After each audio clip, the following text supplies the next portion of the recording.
She made a young man cry as she watched him lose his job, and she smiled. For 10 years, this billionaire's wife terrorized everyone she met, staff cowering at the sound of her heels clicking across restaurant floors, managers trembling as they handed her menus, servers breaking down in bathroom stalls after a single glance from her cold eyes. Nobody dared to challenge her. Nobody even tried. Until the day a broke waitress with nothing left to lose discovered her darkest secret and decided that fear had ruled long enough. Welcome back.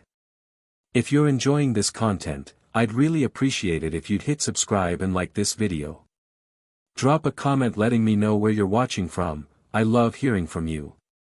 Your support makes it possible to keep bringing you compelling stories like this one. Now, let's dive in. Rachel Bennett's hands didn't shake anymore when she carried plates.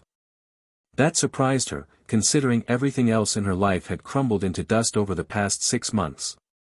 The heavy porcelain balanced perfectly on her forearm as she navigated between tables at the Golden Rose, London's most exclusive restaurant, where a single meal cost more than her weekly rent in the cramped Brixton flat she now called home. The restaurant gleamed under crystal chandeliers that scattered light like expensive diamonds across white tablecloths. Every surface seemed designed to intimidate, the towering windows overlooking Mayfair, the silk wallpaper imported from Italy, the burgundy velvet chairs that cost more than a used car. Rachel had learned to move through this world like a ghost, invisible to the wealthy patrons who barely glanced at the black woman refilling their water glasses or clearing their half-eaten steaks that could have fed her for a week. 6 months ago, she'd been Dr. Rachel Bennett's research assistant at Imperial College, working on a groundbreaking study about corporate fraud patterns.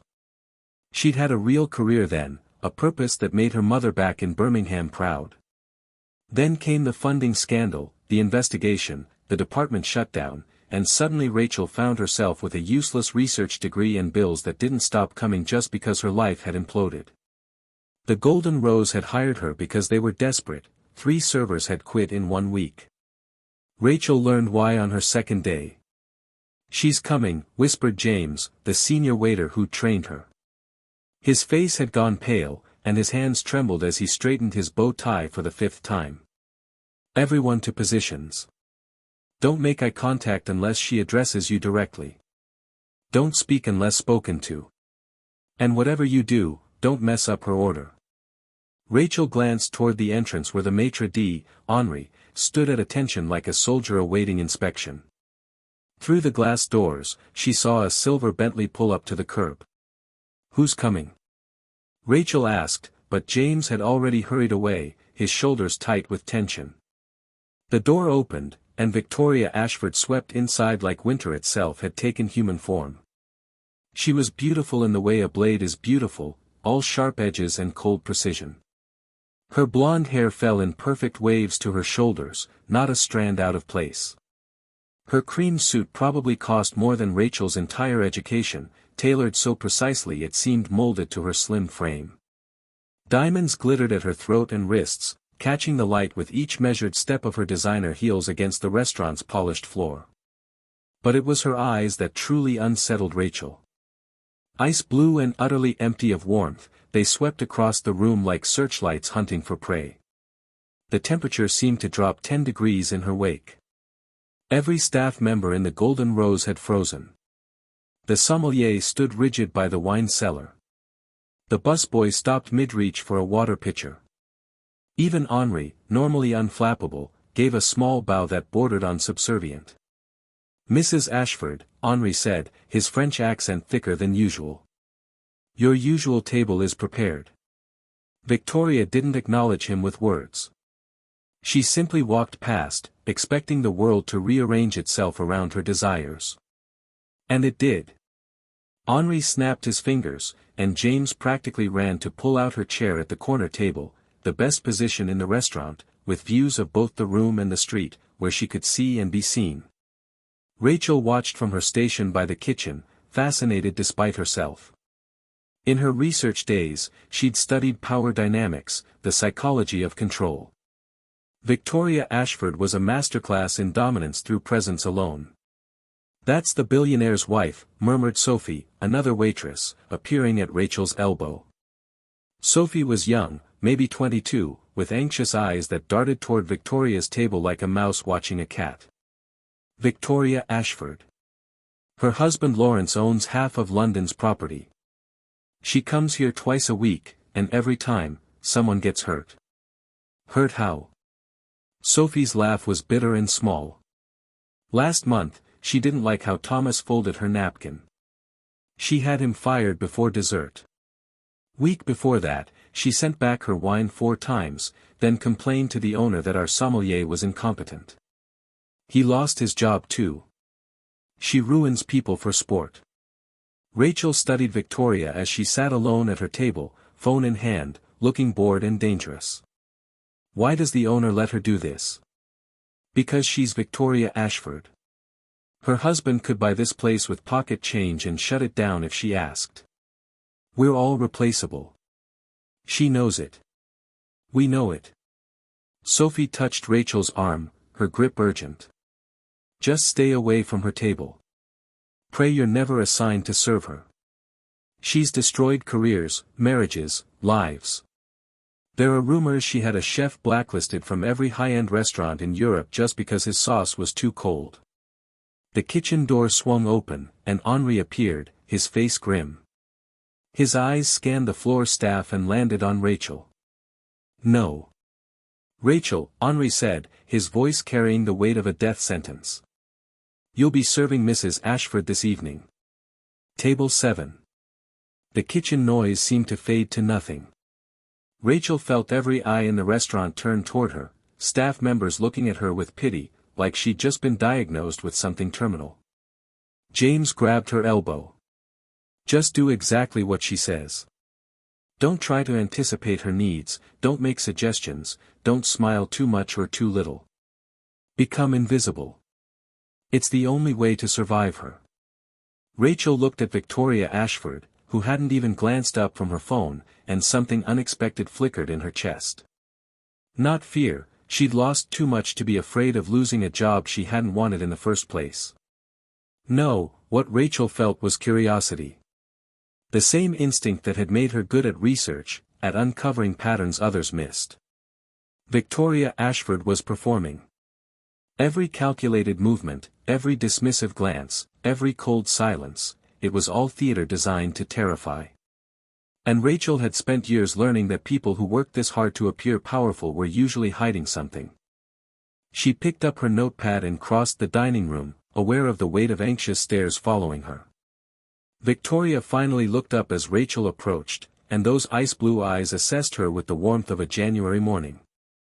I'm Rachel, and I'll be serving you this evening, Rachel said, keeping her voice steady and professional. May I start you with something to drink? Victoria stared at her for a long moment, as if trying to decide whether Rachel was worth the effort of speech. When she finally spoke, her voice was cultured, upper-class British that sounded like it had been trained out of something else. Champagne. The Cristal, 2012. In a chilled flute, not frosted. If there's even a hint of warmth, you'll regret it. And bring it immediately. I don't wait for staff to remember I exist. No please. No thank you. Just commands delivered with the assumption of absolute obedience. Rachel wrote it down. Of course. I'll have that right out. As she turned to leave, Victoria spoke again. And do try not to be incompetent. I've had 3 servers dismissed this month. I'd hate for you to be the 4th, though I suspect you won't last anyway. You have that look about you. Rachel paused, turned back. What look is that, Mrs. Ashford? A thin smile played at Victoria's lips, but it never reached her eyes. The look of someone who thinks they matter. The words were designed to cut, to establish hierarchy, to make Rachel feel small. Around them, Rachel could sense the entire staff holding its breath, waiting to see how she'd respond. This was a test. Everyone who served Victoria Ashford faced this test. Rachel met those cold eyes directly. I'll get your champagne. She walked away with her spine straight, refusing to scurry or bow or show the fear Victoria clearly fed on. Behind her, she heard the faintest sound, a soft that might have been surprise or interest or the first notes of a hunt beginning. In the kitchen, Rachel found her hands were perfectly steady as she retrieved the champagne from the wine cellar. Around her, the kitchen staff worked in tense silence, everyone aware that one of their own was currently in the lion's den. "She's going to destroy you," Sophie whispered, appearing with a tray of appetizers. "I saw how you looked at her. Like you're not afraid. That's exactly what makes her angry. She needs people to fear her." Rachel checked the temperature of the champagne flute, made sure it was perfect. "Maybe I'm just too tired to be scared anymore. That's when she's most dangerous." Rachel returned to table 7 with the champagne, setting it down with practiced precision. Victoria lifted the glass, examined it in the light, took the smallest sip. Her expression revealed nothing, but she didn't send it back, which James later told her was practically a miracle. For the next hour, Rachel served Victoria Ashford with mechanical efficiency, taking her order for the Dover sole with specific instructions about preparation, bringing her salad with dressing on the side, refilling her water at exact intervals. Victoria barely acknowledged her existence except to issue new commands or make small cutting remarks about the service quality. But Rachel watched. And what she saw was fascinating. Victoria Ashford was performing for an audience of one, herself. When she thought no one was looking, her perfect posture would slump slightly. Her fingers would worry at her diamond bracelet. Her eyes would flicker toward the door as if expecting someone who never arrived. She ate alone with the desperation of someone trying to prove they chose solitude rather than having it chosen for them. Rachel had seen this before, in her research into corporate fraud. The loudest voices, the most aggressive displays of power, often belonged to people defending territory they'd stolen. "Who are you really, Victoria Ashford?" Rachel wondered. "And what are you so afraid people will see?"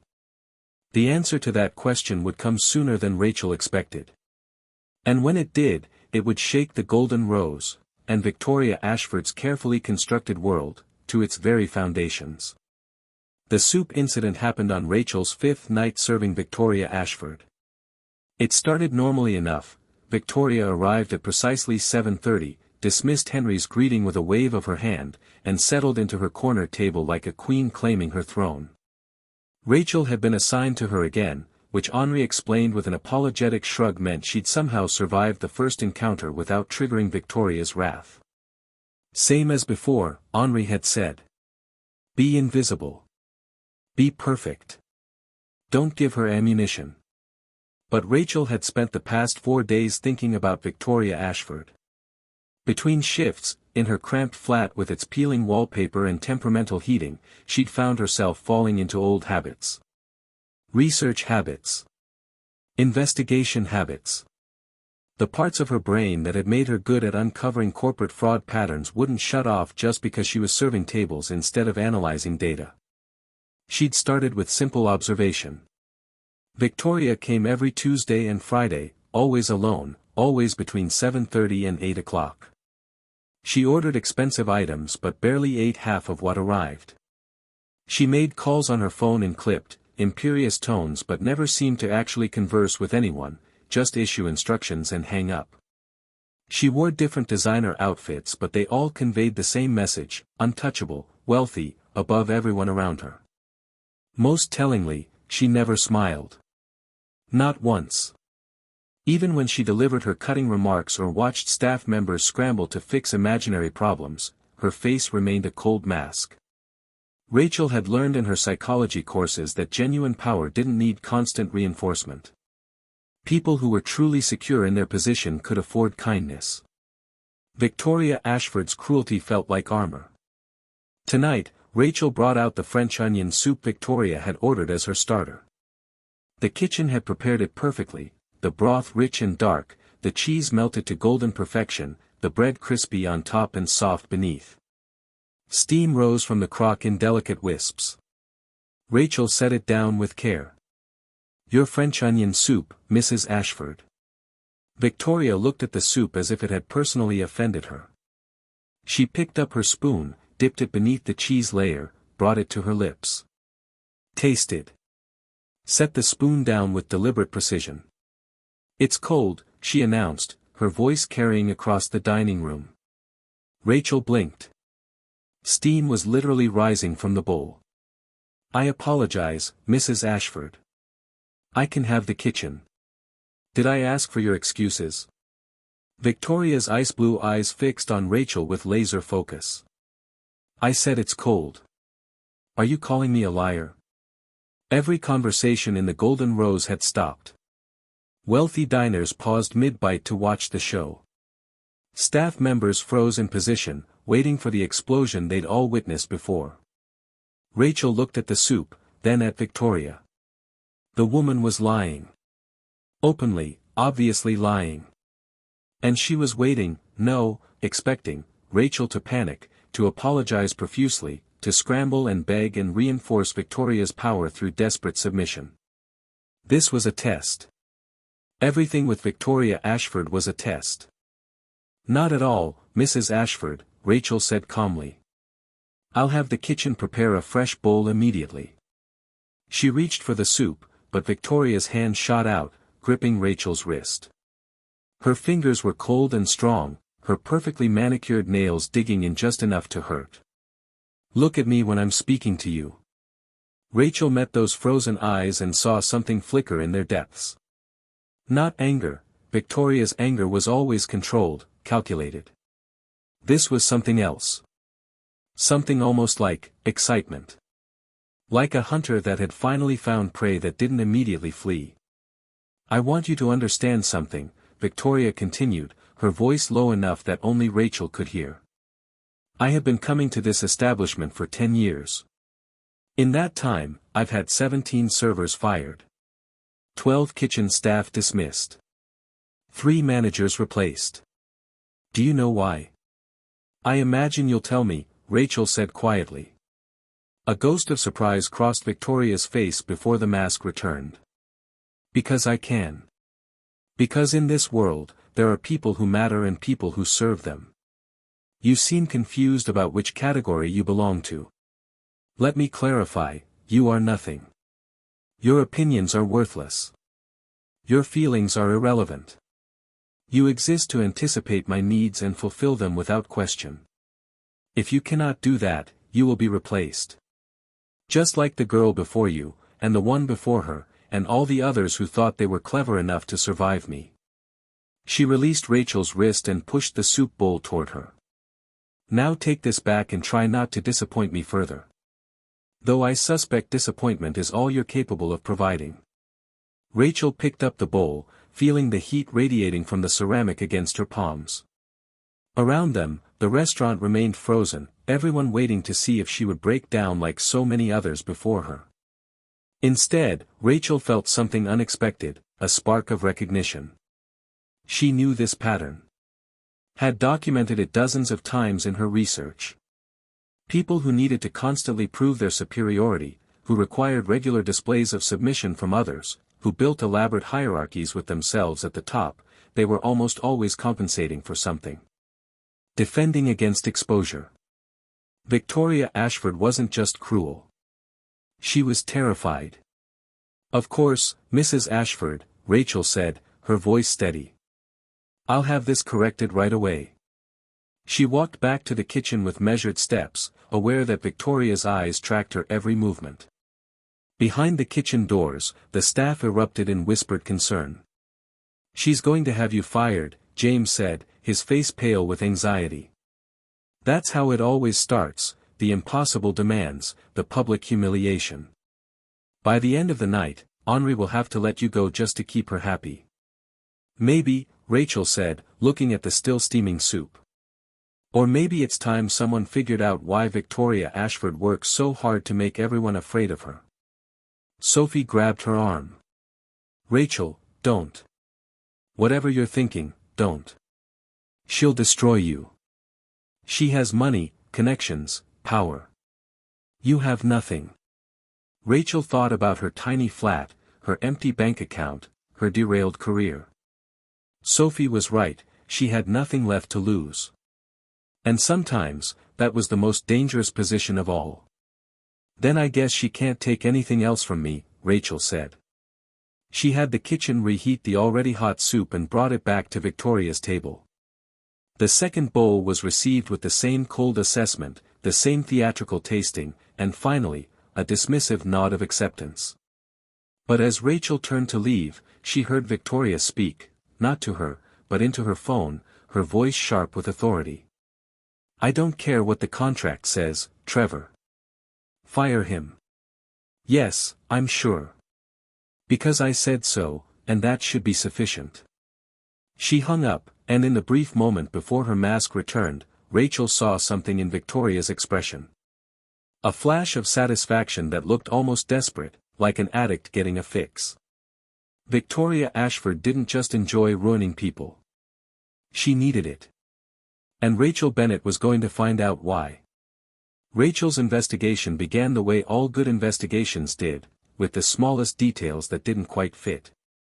She started during her breaks, sitting in the cramped staff room with its flickering fluorescent lights and ancient coffee maker that produced liquid somewhere between mud and despair. While other servers scrolled through their phones or complained about demanding customers, Rachel opened her laptop, the one valuable possession she'd kept from her old life, and began searching.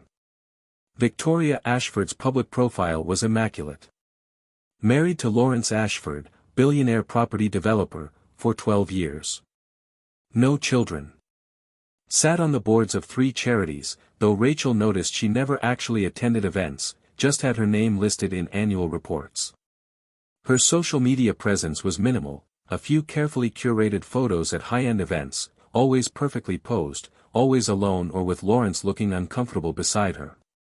But it was what Rachel didn't find that interested her most. There was nothing about Victoria's life before her marriage. No university records. No employment history. No childhood photos or mentions of family. It was as if Victoria Ashford had simply materialized fully formed 12 years ago, already polished and perfect and cruel. People didn't appear from nowhere. Everyone had a past.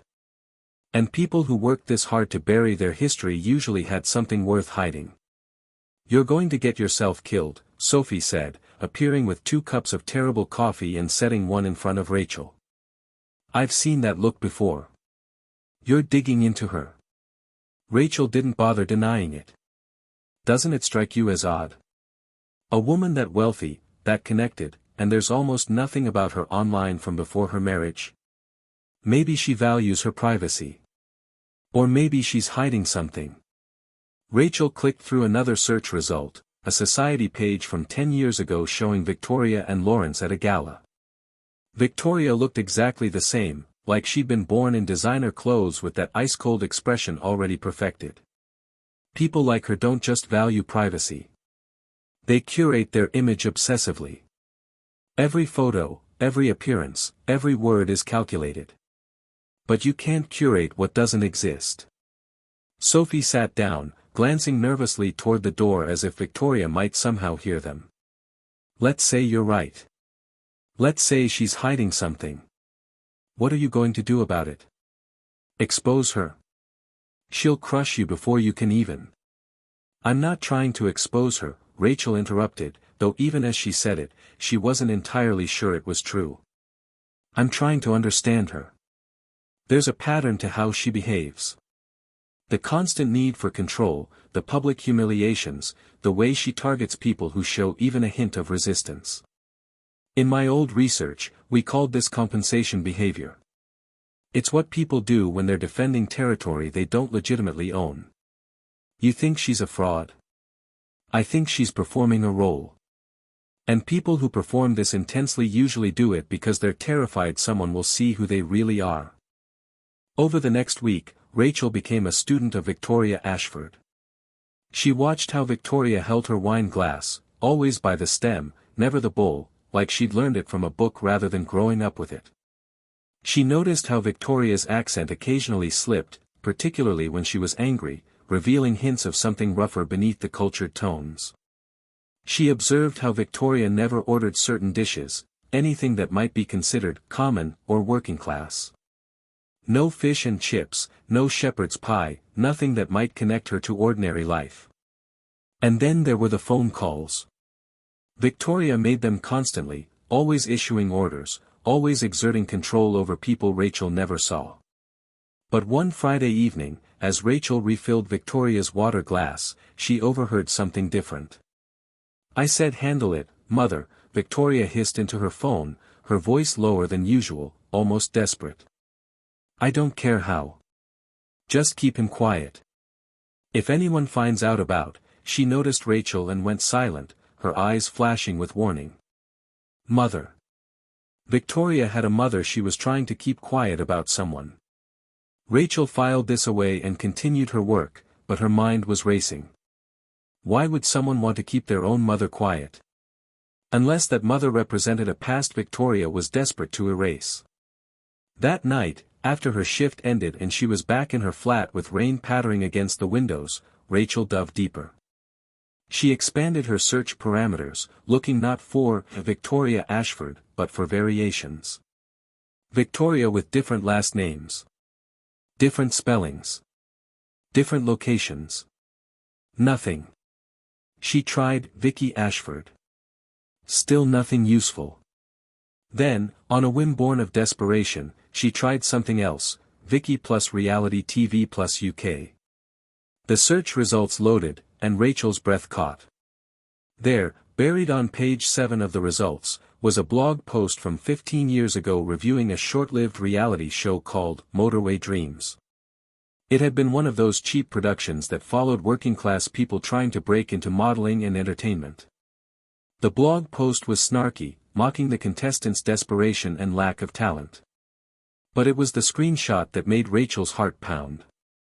A young woman, maybe 22 or 23, standing on a stage in an ill-fitting evening gown. Her hair was bleached blonde but badly done, with dark roots showing. Her makeup was overdone, her smile too wide and desperate. The caption beneath read, "Vicky Brightwell from Manchester gives it her all in the pageant finale, but all isn't quite enough." Rachel zoomed in on the image, her hands trembling slightly. The bone structure was the same. The ice blue eyes were identical. But everything else, the desperation, the rough edges, the working-class attempt at glamour, was nothing like the polished, cruel Victoria Ashford who terrorized the Golden Rose. Vicky Brightwell, Rachel whispered to her empty flat. She had found Victoria Ashford's ghost. Now she just had to figure out what to do with it. The next morning, Rachel called in sick to the Golden Rose for the first time since she'd started working there. Henri sounded relieved, apparently Victoria wasn't scheduled to come in anyway, and told her to rest up. Rachel had no intention of resting. She spent 12 hours in front of her laptop, falling back into the investigative rhythm that had once defined her life. This was what she'd been trained for, following threads, connecting dots, building a picture from fragments. The research assistant job at Imperial College hadn't just been about corporate fraud. It had been about understanding how people constructed false identities, how they buried inconvenient truths, how they reinvented themselves. Vicky Brightwell from Manchester had reinvented herself completely. The deeper Rachel dug, the more the picture came into focus. Motorway Dreams had aired for one season in 2009 on a minor cable channel, following 12 working-class contestants competing for a modeling contract and a small cash prize. The production value was terrible, cheap sets, dramatic music, manufactured conflicts designed to humiliate people desperate enough to expose themselves for a chance at something better. Vicky Brightwell had been contestant number 7. Rachel found clips on an obscure video sharing site, uploaded by someone who'd archived trashy reality TV as a hobby. She watched them all, unable to look away from the train wreck of Vicky's desperate attempt to escape whatever life she'd been living. The girl on screen bore almost no resemblance to Victoria Ashford. Vicky's accent was pure Manchester working class, dropped consonants, flattened vowels, the kind of speech that British society had spent centuries teaching people to be ashamed of. She talked about working at a chip shop, about her mum's council flat, about wanting more than the life she'd been given. "I'm not gonna be ordinary," Vicky said in one confessional segment, her eyes blazing with hungry ambition. "I'm meant for better things. I can feel it. I just need someone to give me a chance to show what I'm really capable of." The judges had been cruel. Rachel watched them mock Vicky's walk, her posture, her accent, her attempts at sophistication. One particularly vicious judge, a washed-up model named Clarissa Stone, had laughed openly at Vicky's evening gown presentation. "Darling, you can put a crown on a coal miner's daughter, but she'll still have coal dust under her nails," Clarissa had said, while the audience tittered and Vicky's face went red with humiliation. "Perhaps you should focus on more realistic aspirations." Vicky had been eliminated in episode 8, 3 weeks before the finale.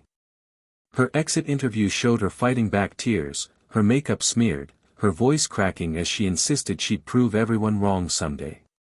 But it was what Rachel found next that made everything click into place. A commenter on one of the videos had posted, "Does anyone remember the breakdown that got cut from the finale? My friend worked on the crew and said Vicky Brightwell came back to crash the final episode and had a complete meltdown on stage. They had security escort her out.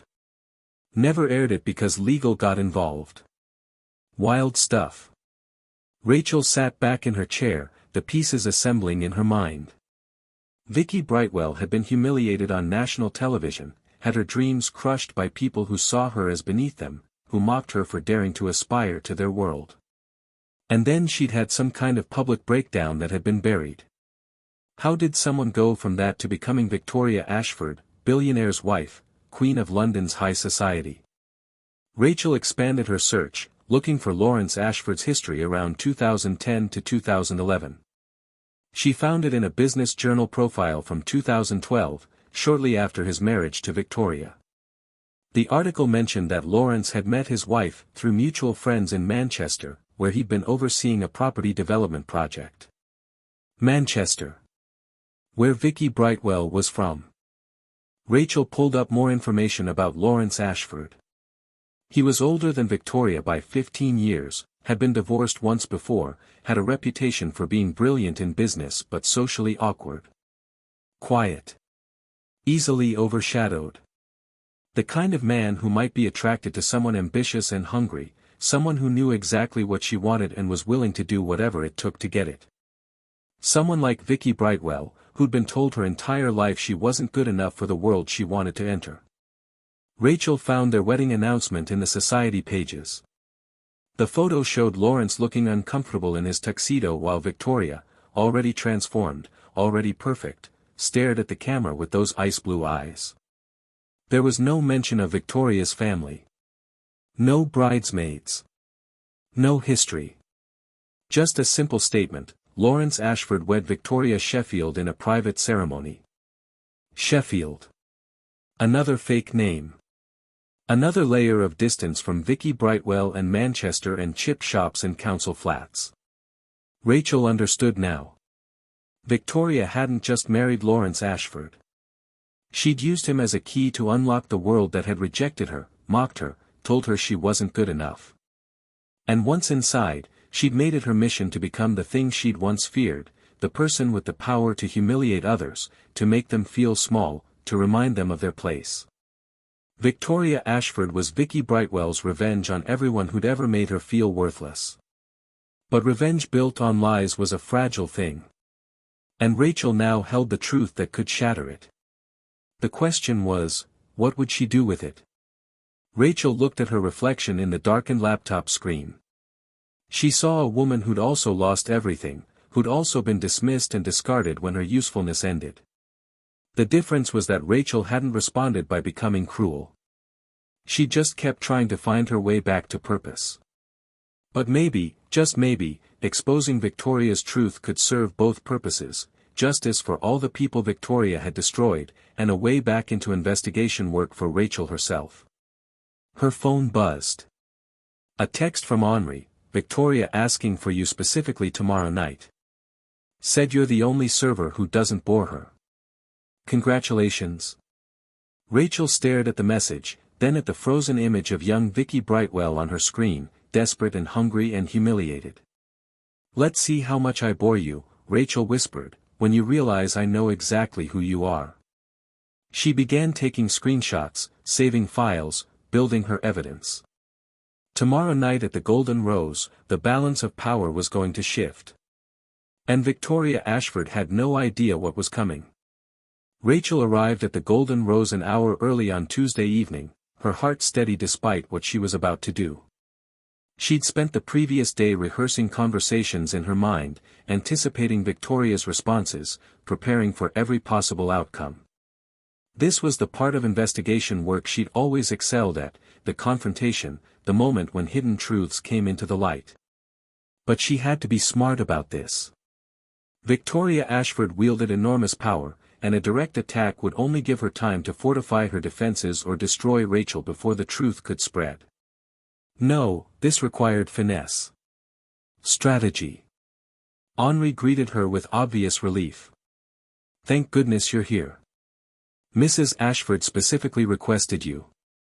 "I've never seen her request anyone before. Usually she just tolerates whoever we assign." "Lucky me," Rachel said, tying her apron. "Be careful," Henri warned, his French accent thick with concern. "When she takes an interest in someone, it usually means she's found a new way to entertain herself. And her entertainment always ends badly for the other person." Sophie caught Rachel in the staff room, her eyes wide with worry. "I heard she asked for you." "Rachel, please, just keep your head down tonight. Don't provoke her.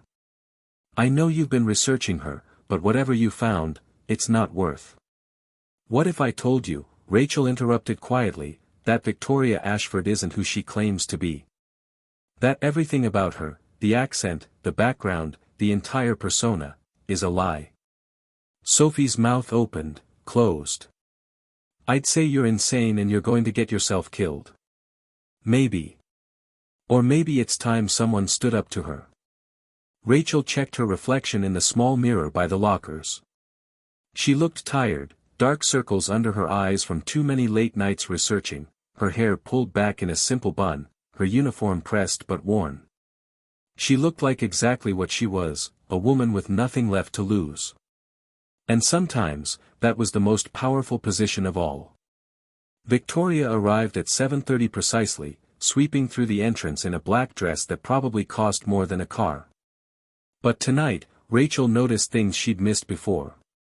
The way Victoria's shoulders were just slightly too rigid, like someone constantly bracing for attack. The way her eyes scanned the room not with confidence but with vigilance, always checking, always alert for threats. This wasn't the behavior of someone secure in their power. This was someone who knew their throne was built on sand. "Rachel," Victoria said as she approached the table, her voice carrying that cultured accent that Rachel now knew was carefully constructed. "How delightful. Henri tells me you requested to serve me tonight." Rachel hadn't, but she didn't correct the lie. Victoria was already rewriting reality, establishing dominance through fabrication. "Good evening, Mrs. Ashford.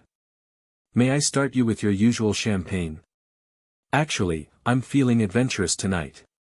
Victoria's ice blue eyes fixed on Rachel with predatory interest. "Surprise me. Choose something you think I'd enjoy." It was a trap, of course. Choose wrong, and Victoria would have ammunition for public humiliation. Choose right, and Victoria would claim Rachel was presumptuous for assuming she knew her tastes.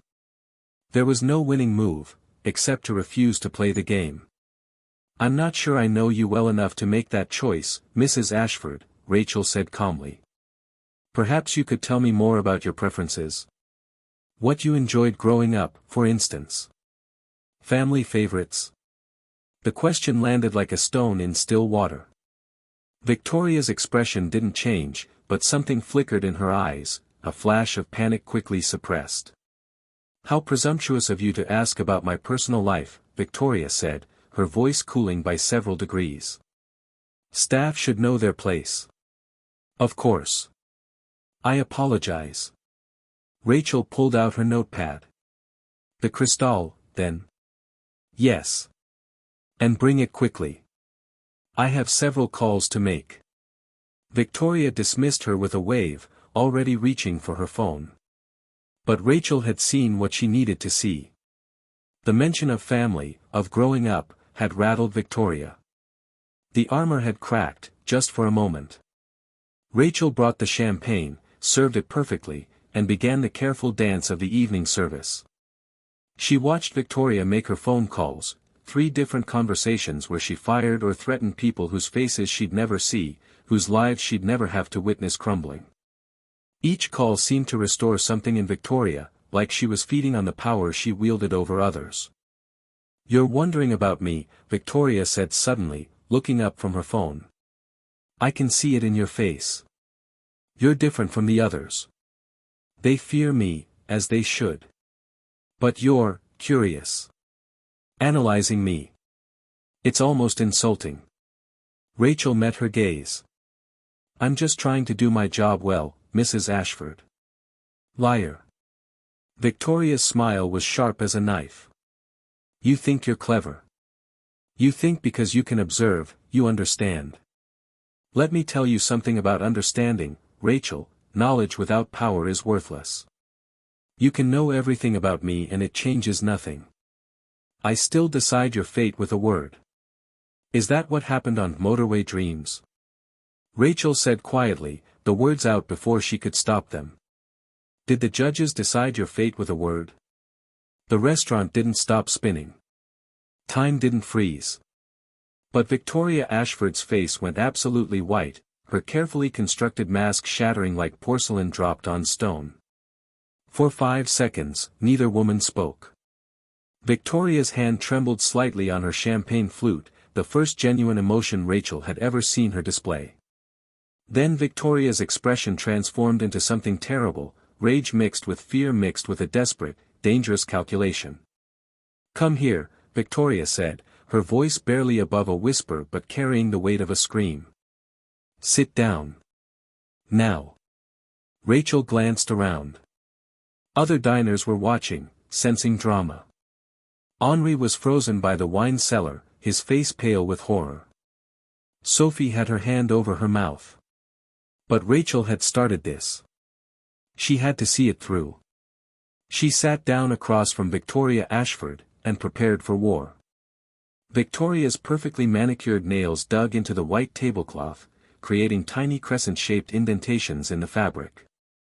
Her ice-blue eyes had gone from cold to blazing, but beneath the fury, Rachel could see something she'd never witnessed before in this woman, genuine fear.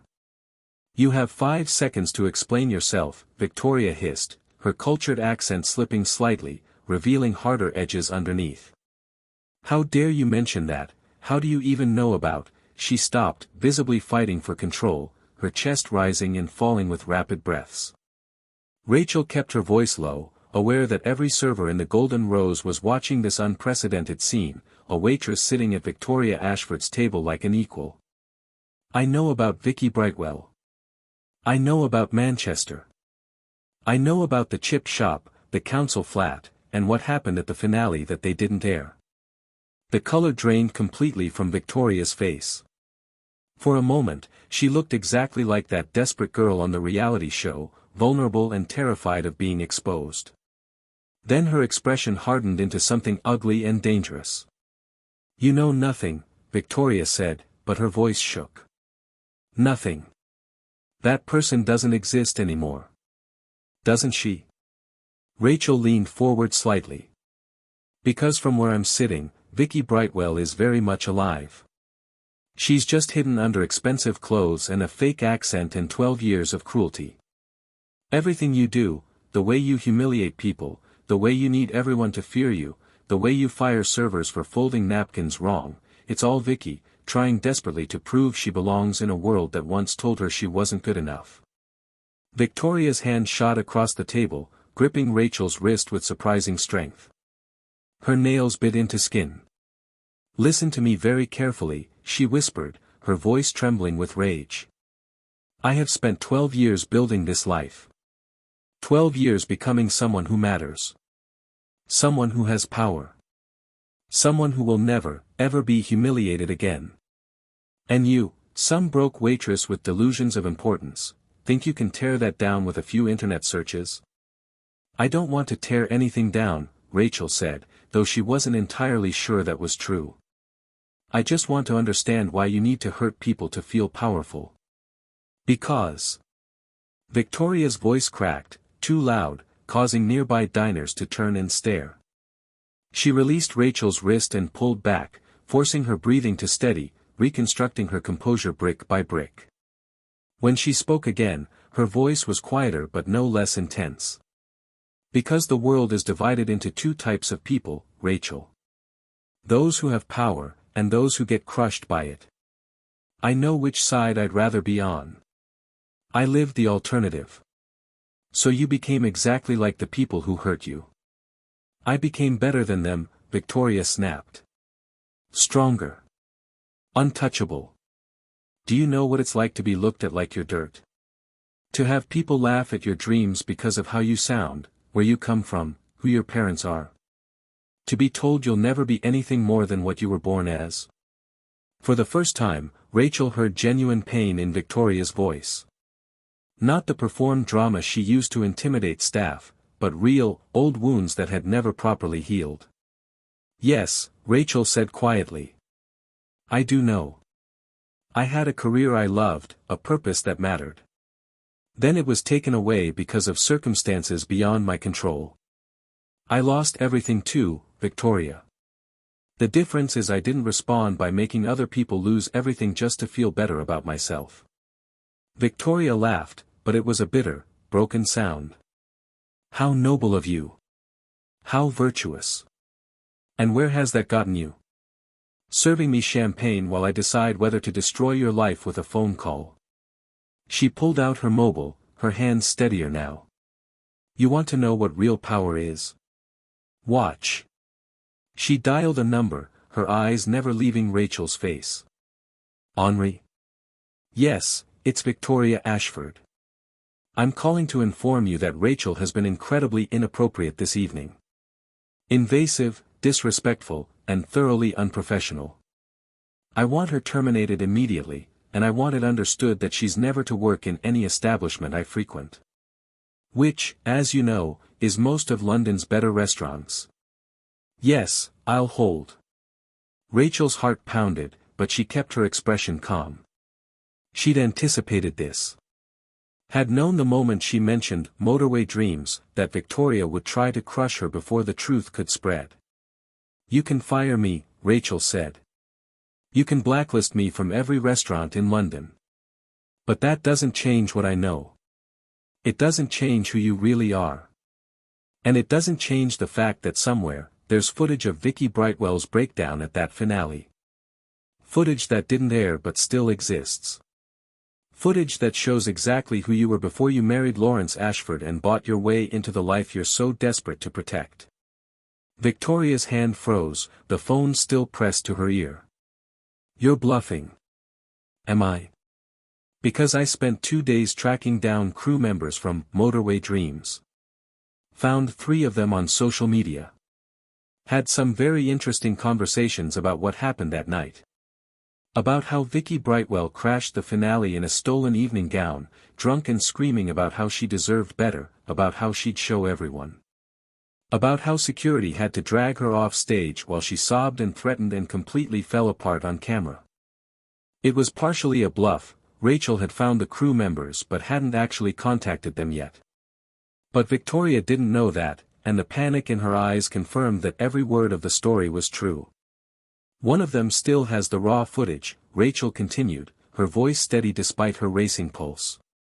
Said he kept it because it was too good to delete. Too real. He'd be happy to share it, I think. For the right price. Or maybe just for the story. Billionaire's wife exposed as reality TV disaster, that would get a lot of views, wouldn't it? Victoria's hand trembled. Into the phone, she said, Henri. Never mind. False alarm. Rachel is satisfactory. Yes. Thank you. She hung up, her face pale and rigid. The silence between them stretched like a wire pulled taut, ready to snap. Finally, Victoria spoke, her voice barely audible. What do you want? And Rachel realized she'd won.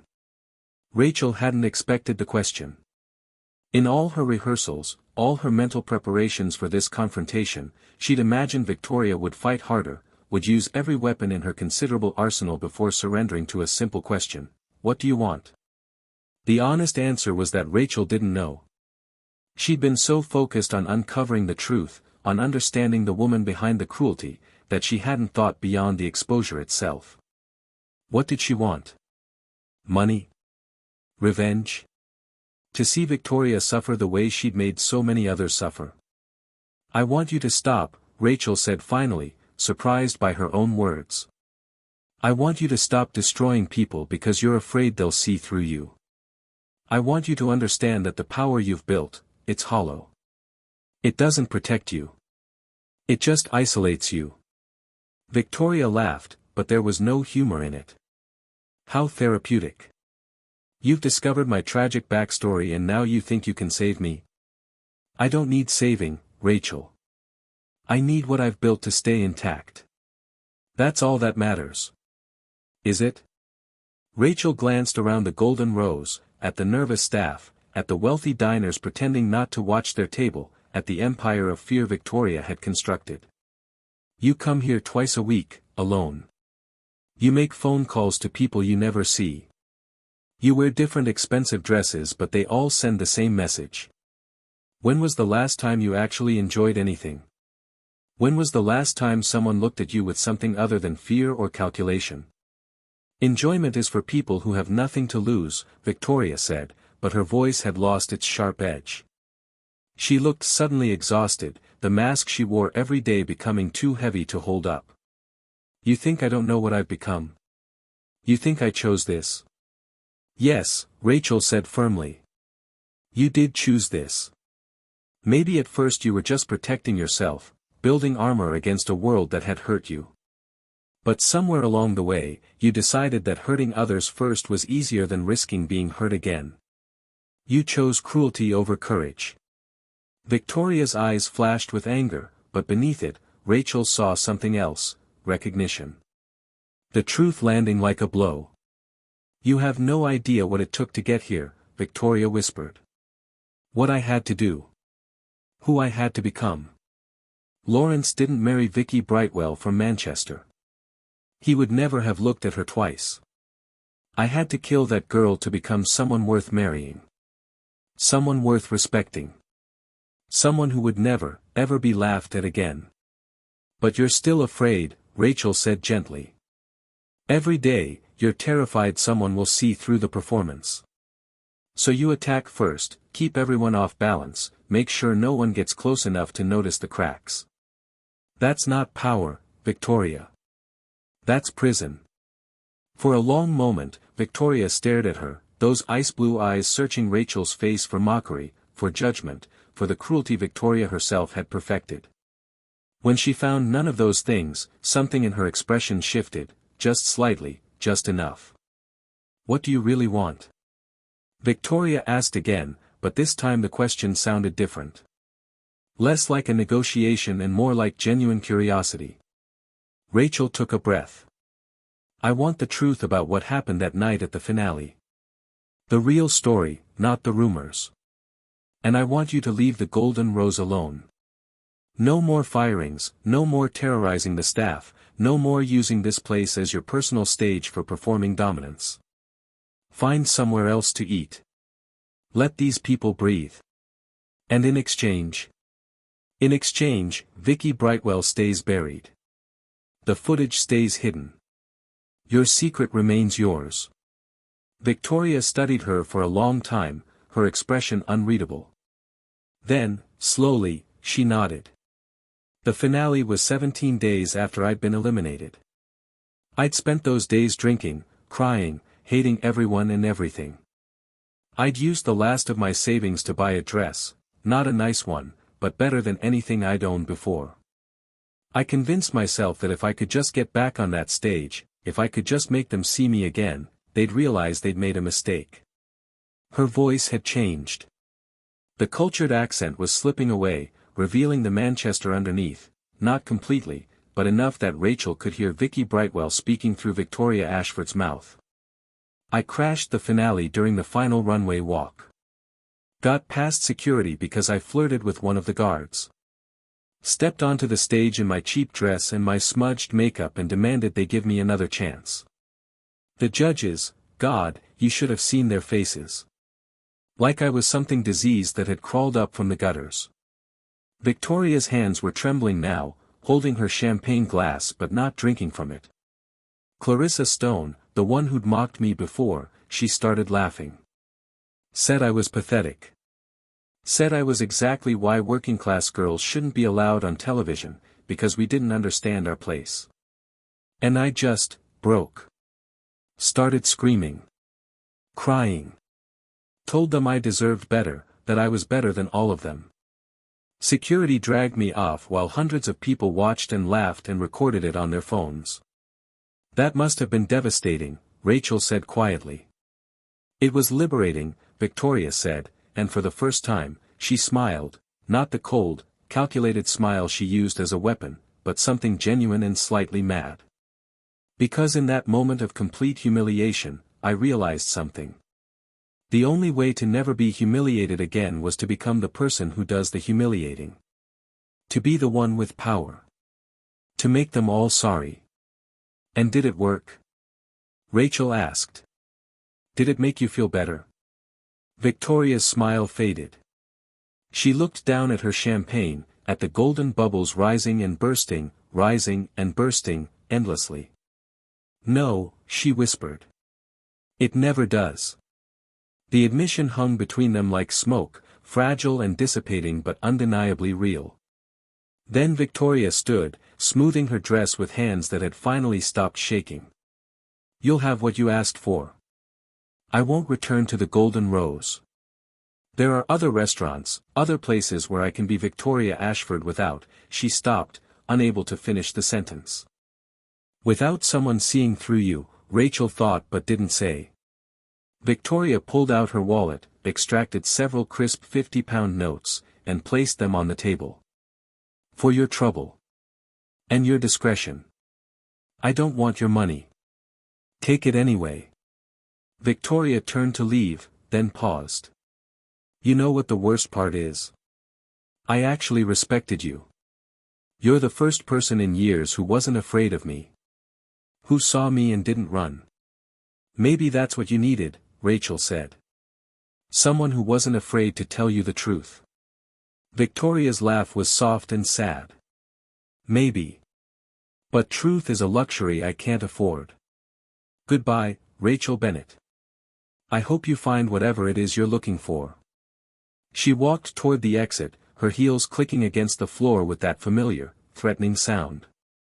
But halfway to the door, she stopped. Turned back. Her face had gone pale again, but this time with a different kind of fear. Because standing in the entrance, watching her with an expression of dawning recognition, was a man in an expensive suit, tall, graying at the temples, uncomfortable in his own skin despite the obvious wealth he wore. Lawrence Ashford had just walked into the Golden Rose. And from the look on his face, he'd heard every word his wife had said. The restaurant fell into a silence so complete that Rachel could hear the soft hiss of champagne bubbles in Victoria's abandoned glass. Every eye fixed on the tableau at the entrance, Lawrence Ashford, billionaire property developer, staring at his wife with an expression that mixed confusion, hurt, and something that might have been recognition. Victoria stood frozen, her carefully constructed composure cracking like ice under pressure. For the first time since Rachel had met her, Victoria Ashford looked genuinely terrified, not of exposure to strangers, but of being seen by the one person whose opinion actually mattered to her. Lawrence, Victoria said, her voice higher than usual, the cultured accent slipping further. What are you doing here? You said you had meetings until. I finished early. Lawrence's voice was quiet, measured, the voice of a man used to controlling rooms through money rather than presence. He walked slowly into the restaurant, his eyes never leaving his wife. I thought I'd surprise you. Take you to dinner. Actually spend an evening together for once. He glanced at Rachel, then back to Victoria. But it seems I'm the one who's been surprised. Victoria's hand went to her throat, touching the diamond necklace there like it might protect her. How long have you been standing there? Long enough. Lawrence moved closer, and Rachel saw that despite his wealth and power, he was just a tired man in an expensive suit, carrying the weight of something he probably suspected for years but never wanted to confirm. Long enough to hear you talk about that reality show. About Vicky Brightwell. About why you really married me. Lawrence, I can explain. Can you? His voice remained calm, but there was steel underneath. Because I've spent 12 years wondering why my wife never talks about her past. Why you flinch whenever Manchester is mentioned. Why you've systematically cut off anyone who knew you before we met. I told myself you valued privacy. That your past was painful and you wanted to leave it behind. I told myself a lot of things. Victoria's eyes darted to Rachel, flashing with fury. This is your fault. You couldn't leave well enough alone. Don't, Lawrence said sharply. Don't blame her for your lies. She didn't create them. She just had the courage to speak them out loud. He turned to Rachel. I apologize for intruding on your conversation. I'm Lawrence Ashford. And you are? Rachel Bennett, Mr. Ashford. I'm a server here. A server who apparently knows more about my wife than I do. There was no accusation in his tone, just sad resignation. He looked back at Victoria, who seemed to shrink under his gaze despite her designer armor. Tell me the truth. All of it. Not the story you've been performing for 12 years, but the real one. I think I've earned that much. Victoria's face cycled through emotions, rage, fear, calculation, and finally, something like defeat. She sank back into her chair, suddenly looking much older than her 37 years. The mask she'd worn so long had finally become too heavy to hold. My name was Vicky Brightwell, she began, her voice barely above a whisper, the Manchester accent bleeding through more strongly now. I grew up in a council flat in Moss Side. My dad left when I was 3. Mum worked 2 jobs and still couldn't keep the lights on half the time. I worked in a chip shop from when I was 15, smelling of grease and desperation, watching rich people drive past in their nice cars to their nice lives. Lawrence sat down across from her, his expression unreadable. Around them, the Golden Roses staff and patrons had stopped even pretending not to watch. This was the kind of scene people would talk about for years. I wanted out so badly it physically hurt, Victoria continued, tears forming in her eyes but not falling, she still had that much control. When Motorway Dreams held auditions, I saw it as my only chance. I thought if I could just get on television, if I could just be seen, someone would recognize that I was meant for more than chip shops and council flats. That I was special. But they rejected you, Lawrence said softly. They humiliated me. Mocked my accent, my clothes, my dreams. Eliminated me for being too common. Too working class. Not refined enough. Victoria's hands clenched into fists. And when I tried to fight back, when I crashed the finale to prove them wrong, they laughed even harder. Made me into a joke. A cautionary tale about knowing your place. So you became someone else, Lawrence said. I became someone they couldn't laugh at. Victoria finally met her husband's eyes. I spent 2 years learning to speak properly. Watched hours of films and television shows to perfect the accent. Studied etiquette books.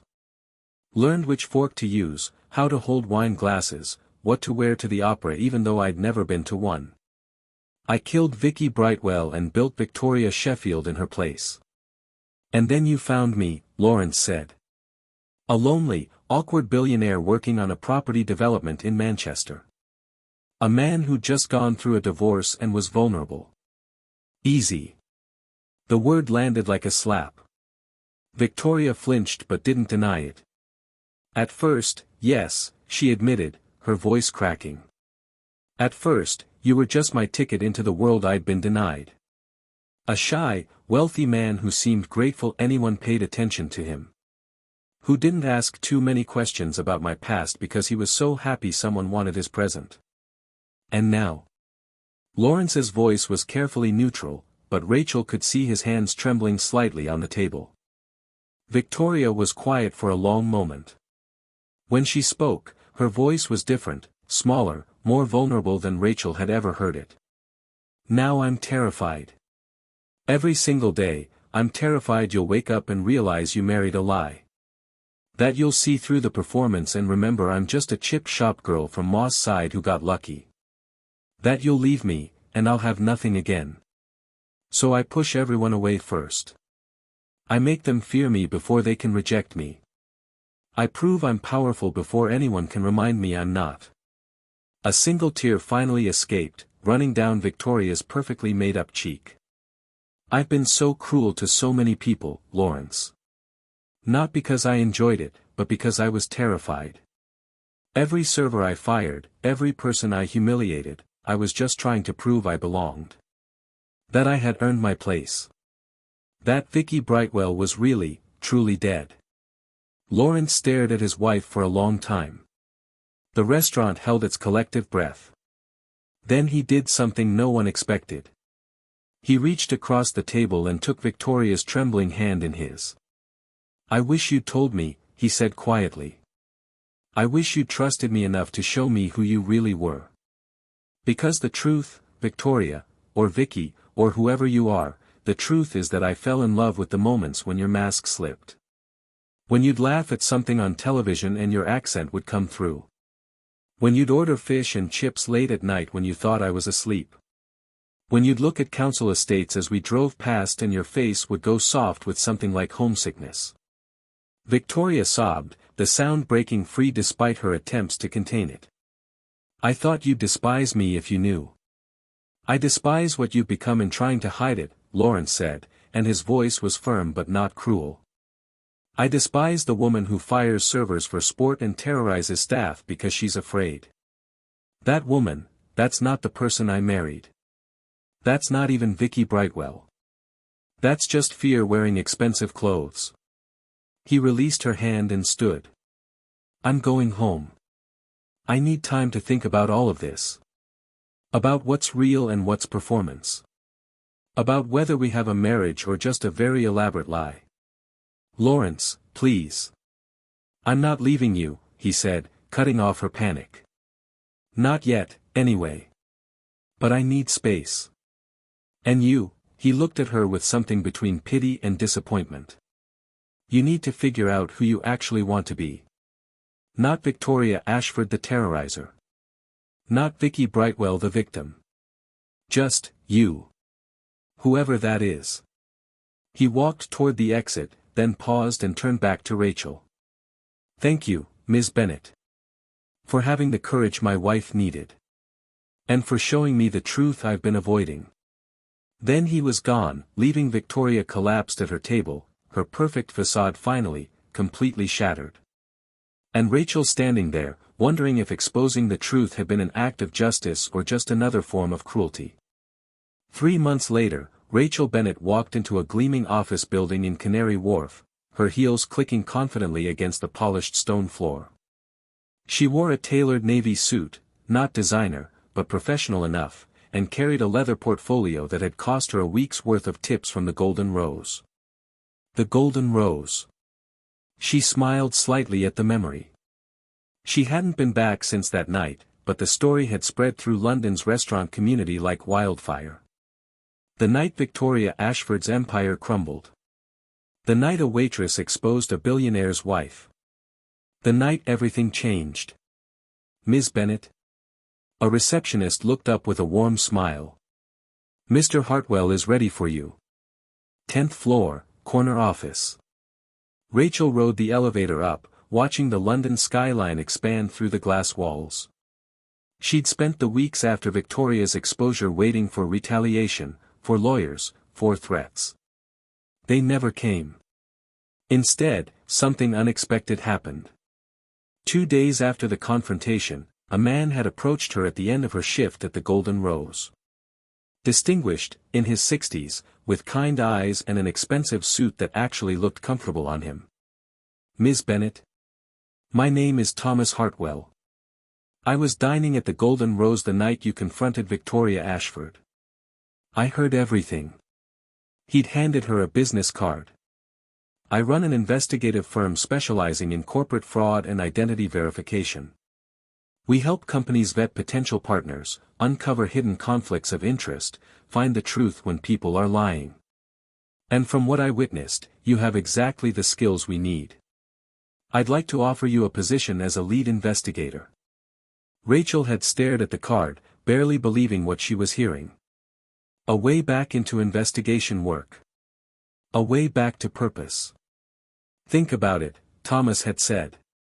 But don't think too long. Talent like yours shouldn't be wasting away in a restaurant, no matter how prestigious. Now, 3 months later, Rachel was arriving for her first major case briefing. She'd spent the intervening time training, learning the firm's protocols, rebuilding the investigative skills that had laid dormant during her months of serving tables. It felt like coming home to herself. Thomas Hartwell stood as she entered his office, shaking her hand firmly. "Rachel. Good to see you. Have a seat. I have your first solo case, and it's a significant one." He slid a folder across his desk. Rachel opened it and began reading, her trained mind already processing patterns, looking for inconsistencies. This was what she was meant to do. Not serve champagne to people who barely saw her, but uncover truths that mattered. "There's something else you should know," Thomas said, leaning back in his chair. "I received a call last week. From Lawrence Ashford." Rachel's head snapped up. "About Victoria?" "In a way." Thomas's expression was carefully neutral. "He wanted to thank you. Said your courage to speak the truth, even when it was difficult, even when it could have destroyed you, it gave him the courage to face his own situation honestly." "Are they still together?" Rachel asked, surprised by how much she wanted to know. "Separated. Divorce proceedings began last month." Thomas pulled out another folder, this one thinner. "Lawrence wanted you to have this. He said you'd earned it." Rachel opened the folder. Inside was a check, for £50,000. And a handwritten letter on expensive stationery. "Dear Ms. Bennett.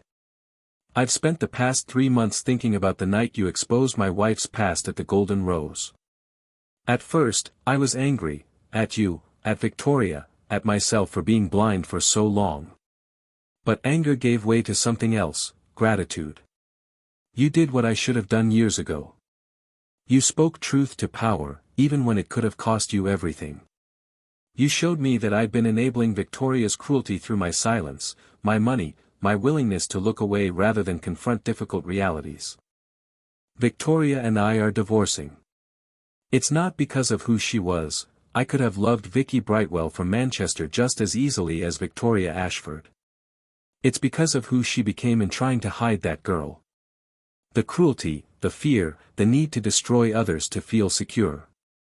That's not love. That's not even survival. It's just pain multiplying itself. I hope she finds peace. I hope she finds a way to integrate all the parts of herself she's been running from. But I can't be the one to help her do that. I enabled her too long. The enclosed check is not payment for what you did. It's acknowledgement that your courage changed lives, mine included. I hear you found meaningful work again. I'm glad. The world needs people willing to speak difficult truths. With gratitude and respect, Lawrence Ashford." Rachel set the letter down, her throat tight with unexpected emotion. She thought about Victoria, about the girl from Manchester who'd wanted so desperately to escape that she'd built a prison of her own making. About the woman who'd terrorized so many people because she was terrified of being seen. "Have you heard anything about Victoria?" Rachel asked quietly. Thomas nodded. "She left London. Rumor is she's in therapy somewhere, trying to figure out who she actually is without the performance. I don't know if she'll succeed. But at least she's trying." Maybe that was all anyone could do, Rachel thought. Try to face the truth, even when it hurt. Try to be honest about who you were and who you wanted to become. Try to choose courage over cruelty. Her phone buzzed. A text from Sophie, her friend from the Golden Rose. Girl, you'll never believe this. Henri just hired 3 new servers and told them the Victoria Ashford story as a training session on standing up to bullies. You're a legend here. Miss you. Rachel smiled. She missed the Golden Rose too, in a strange way. Missed Sophie and James and even Henri with his nervous French accent. But she didn't miss the person she'd been there, lost, directionless, serving champagne while her real talents wasted away. So, Thomas said, pulling her back to the present. Are you ready for your first case? Rachel looked at the folder in front of her, at the challenge waiting inside, at the chance to use her skills for something meaningful again. She thought about the journey that had brought her here, the lost job, the desperate months, the encounter with Victoria Ashford that had somehow become the catalyst for both their transformations. Sometimes you had to lose everything to find out what you were really made of. Sometimes the scariest thing you could do was speak truth to power. And sometimes, just sometimes, courage was contagious. I'm ready, Rachel said. And she was. 3 months later, Rachel Bennett walked into a gleaming office building in Canary Wharf, her heels clicking confidently against the polished stone floor. She wore a tailored navy suit, not designer, but professional enough, and carried a leather portfolio that had cost her a week's worth of tips from the Golden Rose. The Golden Rose. She smiled slightly at the memory. She hadn't been back since that night, but the story had spread through London's restaurant community like wildfire. The night Victoria Ashford's empire crumbled. The night a waitress exposed a billionaire's wife. The night everything changed. Ms. Bennett? A receptionist looked up with a warm smile. Mr. Hartwell is ready for you. 10th floor, corner office. Rachel rode the elevator up, watching the London skyline expand through the glass walls. She'd spent the weeks after Victoria's exposure waiting for retaliation, for lawyers, for threats. They never came. Instead, something unexpected happened. 2 days after the confrontation, a man had approached her at the end of her shift at the Golden Rose. Distinguished, in his 60s, with kind eyes and an expensive suit that actually looked comfortable on him. Ms. Bennett? My name is Thomas Hartwell. I was dining at the Golden Rose the night you confronted Victoria Ashford. I heard everything. He'd handed her a business card. I run an investigative firm specializing in corporate fraud and identity verification. We help companies vet potential partners, uncover hidden conflicts of interest, find the truth when people are lying. And from what I witnessed, you have exactly the skills we need. I'd like to offer you a position as a lead investigator. Rachel had stared at the card, barely believing what she was hearing. A way back into investigation work. A way back to purpose. Think about it, Thomas had said. But don't think too long. Talent like yours shouldn't be wasting away in a restaurant, no matter how prestigious. Now, 3 months later, Rachel was arriving for her first major case briefing. She'd spent the intervening time training, learning the firm's protocols, rebuilding the investigative skills that had laid dormant during her months of serving tables. It felt like coming home to herself.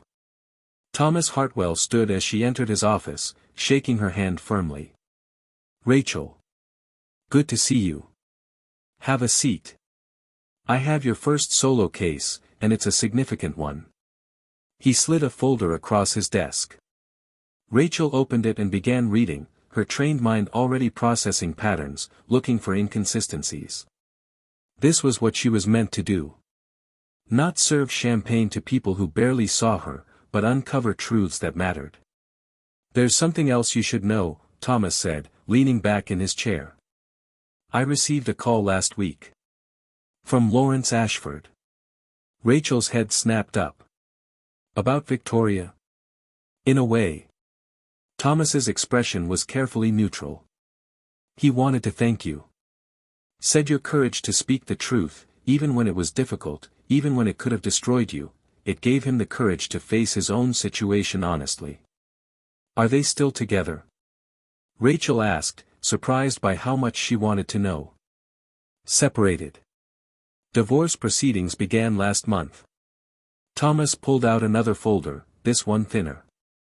Lawrence wanted you to have this. He said you'd earned it. Rachel opened the folder. Inside was a check, for £50,000. And a handwritten letter on expensive stationery. Dear Ms. Bennet. I've spent the past 3 months thinking about the night you exposed my wife's past at the Golden Rose. At first, I was angry, at you, at Victoria, at myself for being blind for so long. But anger gave way to something else, gratitude. You did what I should have done years ago. You spoke truth to power, even when it could have cost you everything.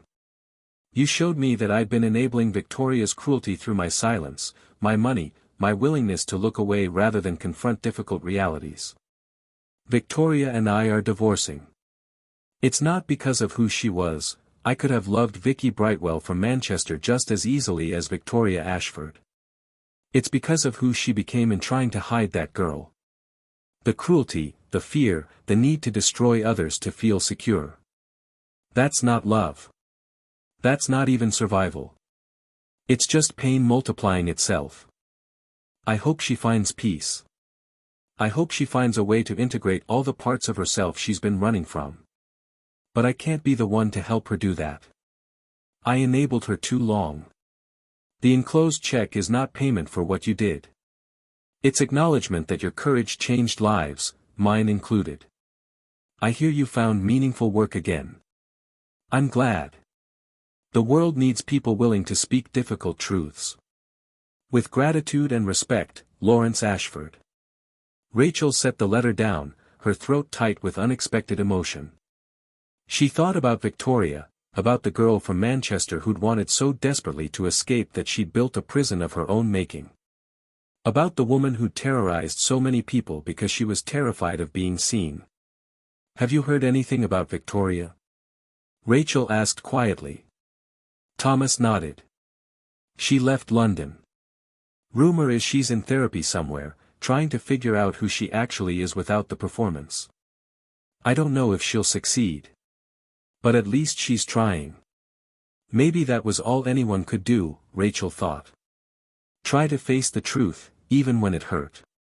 Try to be honest about who you were and who you wanted to become. Try to choose courage over cruelty. Her phone buzzed. A text from Sophie, her friend from the Golden Rose. Girl, you'll never believe this. Henri just hired 3 new servers and told them the Victoria Ashford story as a training session on standing up to bullies. You're a legend here. Miss you. Rachel smiled. She missed the Golden Rose too, in a strange way. Missed Sophie and James and even Henri with his nervous French accent. But she didn't miss the person she'd been there, lost, directionless, serving champagne while her real talents wasted away. So, Thomas said, pulling her back to the present. Are you ready for your first case? Rachel looked at the folder in front of her, at the challenge waiting inside, at the chance to use her skills for something meaningful again. She thought about the journey that had brought her here, the lost job, the desperate months, the encounter with Victoria Ashford that had somehow become the catalyst for both their transformations. Sometimes you had to lose everything to find out what you were really made of. Sometimes the scariest thing you could do was speak truth to power.